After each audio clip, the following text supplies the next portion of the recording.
You know, I started off by telling you about how this all happened and how it came about, and really how the way I view this, it is a story that we've shared together over these years. And now, if you like, we could have a little moment where we could hear from you, and if you've got any stories about the music or any of the events you were at, or in fact, indeed, if you have any questions at all you'd like to ask, I'd be more than happy to answer. Andre and Simon will be down there with microphones, and just raise your hand if you'd like to say something, and we'll have a chat. Okay.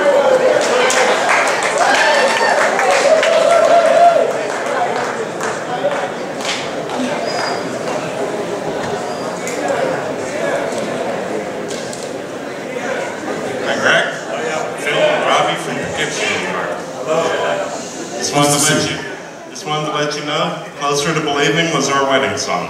That's very nice. You know, Closer to Believing was, Pete Sinfield and I wrote that together, and we always say that it's one of the best things we ever did. And it wasn't a big hit or anything, but in a way, it meant something to a few people, and we decided that we'd write it, and that every line would contain at least some element of universal truth about it, and that we would use only perfect rhymes, not rhymes that were nearly rhymes, And one of the things I remember, the song actually took us almost 3 months to finish, and we did it every day. We threw away hundreds of lines, and it drove us crazy in the end. But now, when I hear it, I'm proud of the fact that we just wouldn't accept less than at least how we saw it was the best. I love the middle eight in it. It says, "From the opium of custom to the ledgers of extremes, don't believe it till you've held it. Life is seldom what it seems." Just a very, very nice song. Thank you very much for that lovely question. Next, there we are, Splashlight. Let me see the lights, boys, because I have no idea where you are. Yeah, what went on at the Chance Theater up in Poughkeepsie?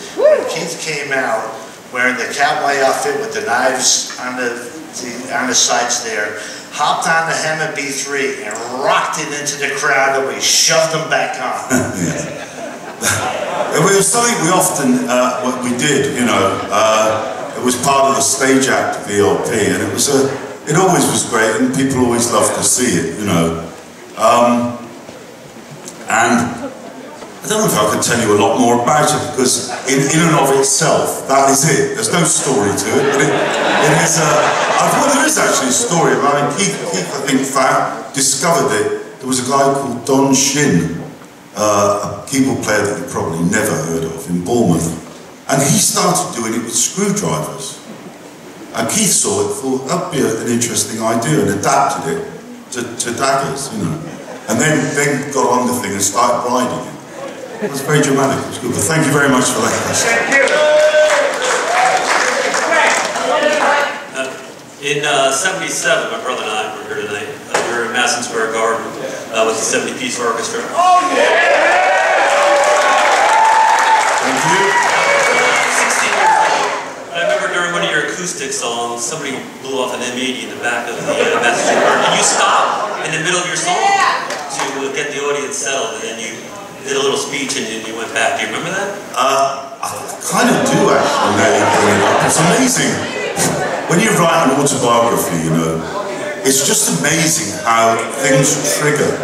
One thing triggers another. And now I've got another little story here, but it is rather disconcerting when you're playing an acoustic song and somebody lets off a bomb.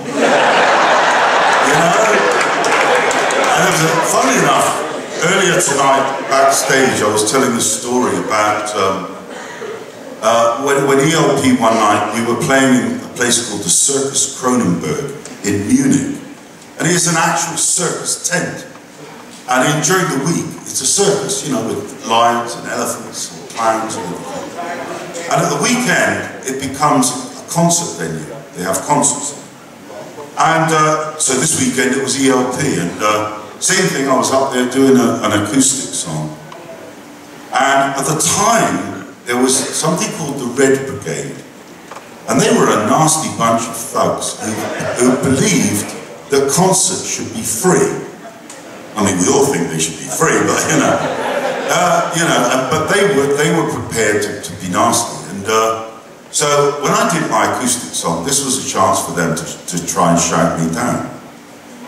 So, you know, being gung-ho, like I was in those days, I said, listen, you know, are you going to shut up and let me sing, or shall I just go home? No, that did it.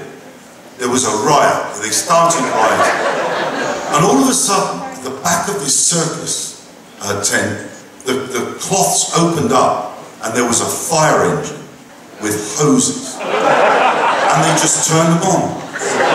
And they blew this audience. I mean, there were people spinning around on the floor. Of course, we were very quickly shown out the back into cars, and we were gone. Anyway, that was the end of that, really. It was a bit of a disaster. And the following day, we were in Dresden. And we went on stage to do a sound check in the afternoon. There was this dreadful smell. And what it was elephant shit. They had sprayed this thing, and up off the floor had come all this elephant poo, and it had gone in all the speaker cabinets. And for 2 weeks after that, every time we went on the stage, dreadful smell. And they had to get, you know, atomizers and stuff. It never went away. But I was a bit more careful after that, what I said. Nice question, thank you. Next one, there we are. Hi, I'm Matt Creed, number 12. Hello. Hello. What's it like being famous, and like, what's the favorite part of your career? You know, it's a funny thing, but the truth of it is, the best thing about being famous is the ability to translate or transmit from one soul to the other. When I see music move people, that's the greatest thing. You know, the actual thing of being famous actually wears off pretty quick, and it can actually be a bother. You know, if you get to the point where you're extremely famous. Someone like Ringo, for example, I toured with. He couldn't go to the bathroom. You know, I mean, not literally, but it was a real problem because anywhere he went, people would just swarm on him. You know, so but you soon develop an immunity. It's not really a very important thing, and strangely enough, you know, material things don't really have any value either. What's really valuable is in this room tonight with us. Next question. Further up, because you know, all of them are here. Go ahead, please. Hi, Greg. Dave Laffin from Esopus, New York. I just was wondering if you had any famous favorite memories or stories when you were with Cozy Powell. We weren't actually together for very long. We did one album and one tour together. Cozy was a lovely man and a great drummer. He was, he had a different approach to drums than Carl. He was very sort of much heavier player. But it wasn't the same chemistry as with Carl Palmer. There was a sort of, there was an effervescence with Carl. With Cozy, it was very much a, you know, hard rock type of situation. There are no particularly funny stories actually, but he was a lovely man to work with, and sadly lost his life in a car accident some years ago. So God rest his soul. Next question. In my rebellious high school years, I was doing some bong hits in my bedroom in school night, cranking one of your particular albums, and it was a knock on the door, and it was my dad, and he asked asked me to come downstairs, and he opened up the turntable. I thought I was in trouble, and he put on a 78, and it was Mussorgsky's Pictures at an Exhibition. And I said, "You're listening to my music." And he said, "No, son, you're listening to my music." That's what turned you on to Mussorgsky? It's a very funny story, you know. Well, how it started was Keith was playing a little piano exercise, and he would come into the rehearsals and just start playing it to warm up. And then I started playing bass along with him. And then Carl started to join in. And every rehearsal we learned a little bit more of it, until we were playing, well, we would play the whole thing in the end. And one night we were playing a concert and we just decided to do it on the spot. And really not, you know, we had no idea how it would be received. I mean, you know, it could have gone, you know, down as easily as up. But we played it and it went down an absolute storm. And I think what it was, and it's an interesting point that you make, it was because before that, classical music was very much for them what knows. You know, it was for the elitist, the intelligentsia, you know. It wasn't the ordinary kid on the street. Classical music was, you know, too good for them, you know. Well, when we played it for our audience, it certainly wasn't too good for them. They enjoyed it, they loved it, and we loved playing it. And it opened the door really to classical music for the young people. Now, of course, you get the thing on cell phones and sports events and all the rest of it. But that particular record did, in fact, when we had the hit with the electronic version, the sales of the original classical versions quadrupled, went through the roof. And I think it was because it turned people on to the fact that classical music is for everyone. And, you know, another interesting thing about it, you talk about smoking gear, but the album sleeves were very good for sifting the seed.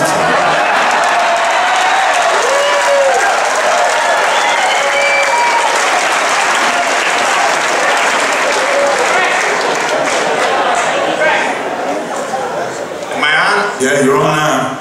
I'm just wondering how a lot of progressive rock bands like Yes, Genesis, they just stopped doing that music and all of a sudden Owner of a Lonely Heart comes out. What were they thinking and why did they do that? Because it was a hit, probably. I mean, it's a long story. It's a long story, but I'll tell it. You know, look, I think what happened was, this goes back to the thing about music being a shared thing. When music came on 78s and even on CDs, you'd buy the album, you know, you'd sit around with your friends, you'd listen to it, pass around the album cover, and it was a shared experience. When the Sony Walkman came in, it became a solitary experience. You put the headphones on, you'd listen to it internally. And I think at that point, there was a shift somehow in the experience itself. There was also another shift, and that was in the music business, where it changed from being, you know, the business which was fired and fueled by great entrepreneurs, people like Ahmet Ertegun, Chris Blackwell, Bill Graham. These people would take an artist and take years to develop their career, and they would invest in their career and develop their career. And but later on, the music business itself became very greedy, and it became controlled by lawyers and accountants, and people who were not visionaries, were not artist orientated, they were product orientated.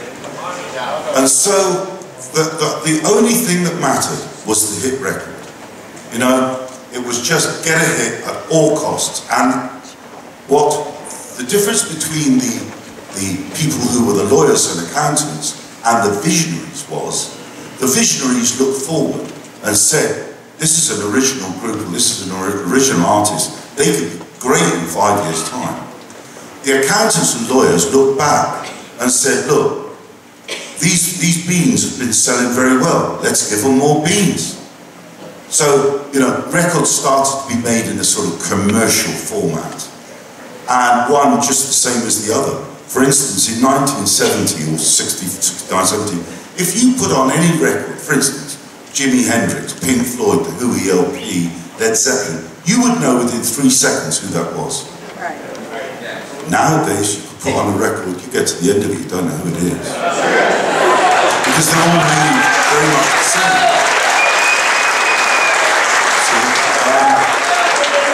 So in that sense, you know, that's one way of answering that question. I mean, also, it became, I don't know if you remember, but at a certain time, they had punk rock. And then it was a genre a week. New wave, grunge, garage, I can't remember too many. But they all had no musical foundation. They were just attempts at marketing music, you know. And so, I feel particularly strongly about this because I think progressive music, I don't like that term particularly because it sounds intellectual, which it is. But the good thing about it was all about being different. It was all about being original, bringing you new music. I think that was a good thing. And let's hope we continue to.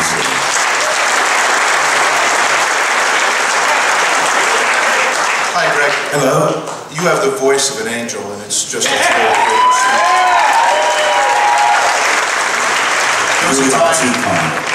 There was a time in my early teens when Fragile and brain salad surgery really changed my view and interpretation of music, and I was wondering if you could explain to us how brain salad surgery came about. It came about because the album before it, Trilogy, we made just when the technology was changing, and all of a sudden 24-track recording became available, and so it became possible to do a lot of overdubbing. You know, you do the original tape of the piece, and then you start putting parts on top of it, and on top of them, and on top of them, and build up this huge ensemble of sound.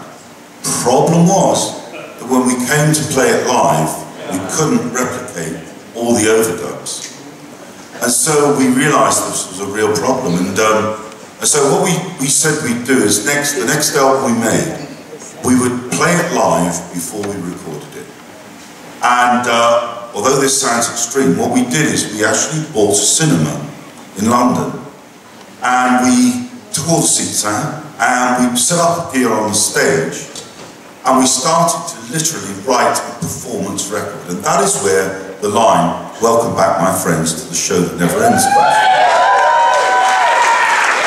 And so, you know, we created this album live, and then we recorded it after that. And so that was the sort of basis of brain salad surgery. Hello, Greg. Hello there. Before I get to my question about a concert, I just want to say brain salad surgery, I listened to it every day my senior year in high school and college. The greatest album ever made. Thank you very much. Hell of the critics, too. I saw you guys at Roosevelt Stadium, my first concert ever in Jersey City. I was there. In quadraphonic sound, it was unbelievable. I want to thank you. Thank you very much. Thank you very much. You see, there you are. That was a memory that we shared. Yeah. Fantastic thing. And I remember that too, you know.